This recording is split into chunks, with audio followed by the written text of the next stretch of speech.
Hello, guys. Good morning. This is Diary of a Coach, and today's episode is 340.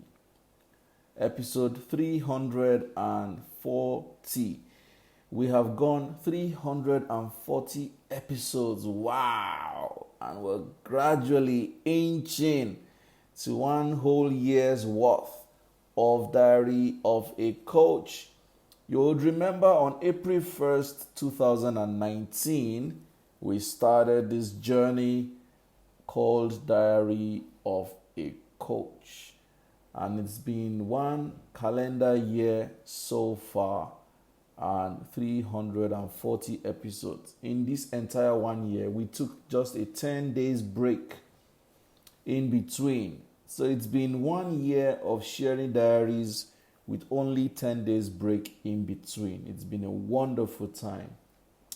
And of course, I cannot not thank my ardent believers and followers and fans and family and the Council of Elders led by Idenyi on Diary of a Coach for your commitment, your devotion, your trust, your belief. Thank you so much for being a member of this vibrant community. It is called Diary of a Coach, or DOAC. Thank you so much. We're still in the week of unification, the week of unity, the week of harmonizing our resources, our thoughts, our behavior, our anything. This is the week of unification. And remember, this week is still dedicated to the International Women's Day that held on March 8th. So, this is a beautiful week. Yes, so, Jumoke, we have Council of Elders, you inclusive. Yes, Yusuf Lenge, Idenyi a real elder statesman. That's very true. In fact, if you're a member of Diary of a Coach and you don't know Idenyi, honestly, you should be evicted because he is the principal elder statesman on Diary of a Coach. The man that sends me a reminder via SMS when it is 1 minute late. He never jokes with this diary, and we don't take it for granted, honestly. Thank you so much. So today's episode is titled, Watch Your Expense Dynamics. Watch your spending dynamics.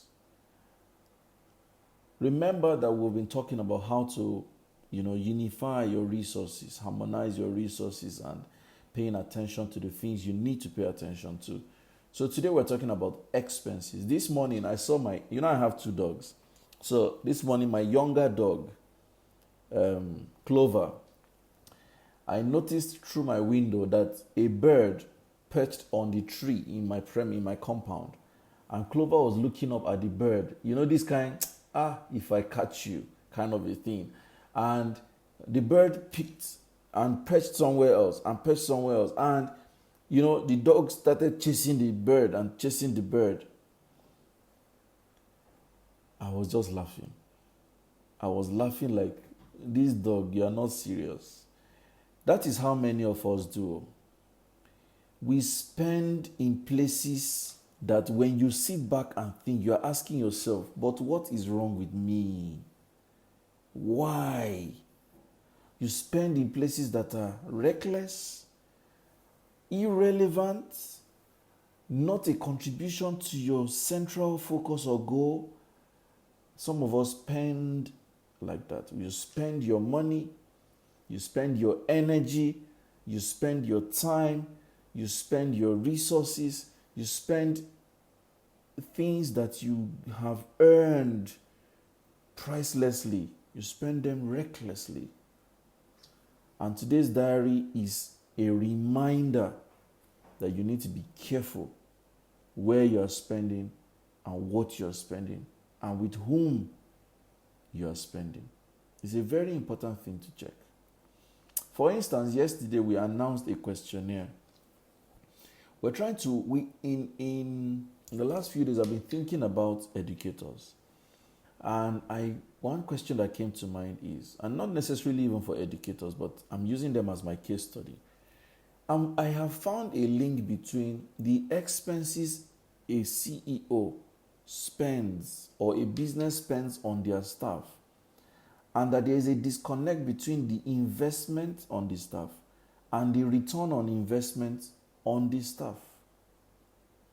It's very, very, very, very, very painful for a business where you are investing in the intellectual capacity of the staff. You are investing in their social welfare. You are investing in several fronts. But when you match what they are bringing in, when you match what their performance looks like, when you match what their commitment looks like, when you match what their loyalty looks like, when you match what their attitude looks like, it's not commensurate with the effort the business is making to keep them growing. So this is a very important conversation. How am I spending? Where am I spending? And why am I spending what I'm spending? Why am I spending the money I'm spending where I'm spending it? Why am I spending the time I am spending where I am spending it? Why am I spending the resources, my energies, my intellectual property, my space, where I'm spending it? Why am I doing it? It's very important. Last week, someone contacted me and said, "Oh, Coach Sam, I got your number from so place. I'd like you to come train us in emotional intelligence." And I said, "Oh, that's fantastic. So, where is it holding?" She said. "How many people?" She said. "How many days?" She said. "How much?" She said, "Oh, so what's your fee?" And I told her my fee. And she's like, "Okay, your fee is very pricey." I said, "Yeah, for a whole day of training, that is how much I take." And she says, so I said, "So how much are you planning?" And she says, so she quoted about 1/5. Yes, she quoted 1/5 of the fee. And I said, I appreciate your feedback. However, I would find someone who can take this fee and train you in still the same measure that I would have delivered. That is because I understand that I have a goal to deliver, but I must measure why I'm doing it, where I'm doing it, and for what purpose I'm doing it. So it is important for you to learn, why am I spending what I'm spending? Where am I spending what I'm spending? And what is the reason I'm spending this? It can be money, it can be time, it can be intellectual property, it can be emotions, it can be anything. Everything you give out is part of you giving. Everything you give out, it is part of you that you are giving. And so you need to be intentional about what you're giving. You need to be deliberate about what you're giving, so that you don't go back being resentful that, "Oh, I gave too much. I gave more than I wanted. I gave beyond what I had the capacity to give." Don't do that to yourself. And so in line with this subject, I'd like you to help me fill the questionnaire that I shared yesterday. If you go through my timeline, you will see the questionnaire asks some pertinent questions. And the target, like I said, in this questionnaire is the school owners, those who run educational systems, those who are involved in educational systems. This is primarily for you. Then it is also for parents or guardians who sponsor children to school. I'd like you to fill this questionnaire. I'll also drop the link in the comment section in this video, because I would like you to please tell me some answers. I want to be able to have some figures around this conversation, because I want to see how can we help businesses who are spending on training their staff and spending on their staff social welfare. How can we help them recoup the benefit of this investment? How do we help them recoup the return on this effort? How do we help them such that they are able to be inspired and see proof that there is a financial return, there is return on the bottom line, there is return on results, there is return on performance, and there's return on loyalty. These are the elements I'm trying to find how we can do. If I can design a system that can help business owners receive or enjoy the benefits of their sacrifices and commitment to their staff, I think I would have been very fulfilled in 2020. So help me achieve this dream. Let us do it together. Let us answer the questionnaire and let me get working on how to deliver the return on that investment. So beyond that, don't forget, if you choose to spend on anyone or anything, ask yourself, why am I spending this? And what is the return on this investment? When you are frivolous, you will be poor. I saw a quote last week. He said, when you spend without reason, the guy said, when you are unreasonably altruistic, you'll be poor. I sat down, I was thinking about that statement. I know that I can be a reckless giver. I know that I can be someone who gives spontaneously. But that statement got me thinking. When you're unreasonably altruistic, you'll be poor. When you just give because I want to give, you're giving everybody, you're posting transfer everywhere. Oh, this person has a need, you transfer. This person has a need, you transfer. The man said, if you give unreasonably, if you're unreasonably altruistic, you will be poor. That statement has not left my mind. When you just give on impulse, people have a problem. You sit down, you chat with them, 1 hour, 2 hours because they have a need. I used to be like that. Somebody will buzz me and say, I have a problem, I'm depressed, I'm isolated, I'm lonely, I'm that. And then I'll sit down, I will try in my head until you tell me you feel better. I'm going to give you so much attention and time and no, it does not work. Poverty will keep knocking on your door because you are not wise with the distribution of your resources. The wisdom in distributing your resources would amount to wealth. The folly in the unreasonable distribution of your resources would result in poverty. So when you're unreasonably altruistic, you will be poor. I quote him again. I wish I can remember his name, but I saw it on Instagram. So don't get yourself into poverty by being unreasonably altruistic. Don't be giving just because you want to give. Give for reasons. Be strategic. Be intentional. Be very calculative in your giving. Spend with wisdom. Spend with caution. Spend with the future in mind. Save more than you spend. The more you save, the more you can turn around your capital that makes you able to give more.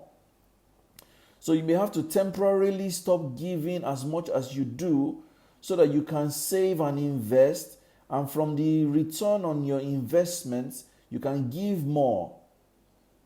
Don't go acting Father Christmas everywhere. Don't go acting Super Mario. No. You need to be circumspect. You need to be wise. You need to be intentional. So, let's wrap up today's diary. In your giving, be wise. In all your knowledge, have understanding. And as you're spending, check out the dynamics of your spending so that you do not tend to poverty. It is very important. Thank you so much for being on Diary of a Coach today. It's been a beautiful morning. Today's episode 340. Very important. Eukarya Uday says, then it's no longer in charity. So let me understand what that means. How do you mean? Then it's no longer in charity. So if I'm going to assume what you're saying, I'm assuming you mean when you spend with wisdom and you give with calculation or with less risks, then you're not giving in charity, if that's what you mean. Pastor Benga says people even pay to see Santa. Yes, so very important. What is no longer charity, Eukarya? I need you to be clear about that. What is no longer charity? Because no matter how charitable you are, does not mean you would empty your barns. Charity does not mean you would give without checking, without reason, without calculating. Nobody gives charity without checking. Nobody. Charity does not mean that, because I want to be charitable, I'll just clear my account. No. So I'm speaking based on assumption before you answer. Charity also is measured. That is why if you've been involved in any NGOs receive donations from organizations, from donor firms and individuals. Guess what? The donors tell them, you must not spend in this area or that area. You must spend in this area or that area. You must tell us the people you are impacting. Guess what? They are being charitable, but they are demanding specific return on their investment. So I think that our definition of charity needs to also be checked. When you are being charitable, should not make you be reckless, unrestrained, or sometimes even foolish. Don't go into charity just thinking that, because I want to be charitable, you just do anyhow. No, you're going to turn to poverty. So you must be intentional about what you are charitable about. You must be intentional about what you're being charitable about. You must check your beliefs around giving. You must be intentional about your giving. You must also be measuring your giving, because you may be giving to your own peril. You may be eating away the future of your children and your family because you are being charitable. I speak from experience. There were times when my family will be in need, but because I want to be giving, I will give. And they'll come back home and we're wondering how we'll say, because I gave, God is going to visit us again and bless us. While that belief system is not bad in itself, it can also be very wicked, because your children will be suffering, your spouse will be suffering, your parents may be suffering, but you are giving to the whole world in the name of being charitable. No. In fact, I saw one guy that said, Reno Omokri, for some of us that know him, the former social media aide to President Goodluck Jonathan. He said, never give your pastor if you don't give your parents. I agree with him 100%. I love my pastors. I give when I have. Never give to your pastor, to your church, when you don't give to your parents. That charity mindset is flawed. So charity or giving or spending, irrespective of the term we use, also has to be planned, has to be strategic, has to be responsible. Yes, the word here is responsibility. So in your being charitable and in your giving and in your spending, be responsible. That is the point I'm going to stop. Do Yum says, a lot to think about. Perspectives, beliefs, shaking tables. Fantastic. Pastor Benga Oyeni says, priority is key. Thank you so much, my brother. Thank you very much for joining Diary of a Coach. It's been episode 340 so far, and it's been a talk about check your spending, be careful about your spending habits and patterns, spending your time, your money, your resources, your intellectual property, and anything at all that you give. Give with caution and be responsible. Thank you so much. Have a beautiful Friday. Today is Friday, people. TGIF. Okay, I'll be working. I have a training starting in a few minutes. Our mental health first aid level 1 starts in less than 30 minutes, and I'm so excited that we're kicking off. So have a beautiful Friday. If you have it, go spend your TGIF. Don't forget, don't shake anybody, because Corona is everywhere right now. Be careful. Don't be reckless. I want you to watch episode 339 to understand better. We talked about safeguarding your health. So, have it, people. God bless you. Have a wonderful Friday and enjoy your weekend. Bye for now.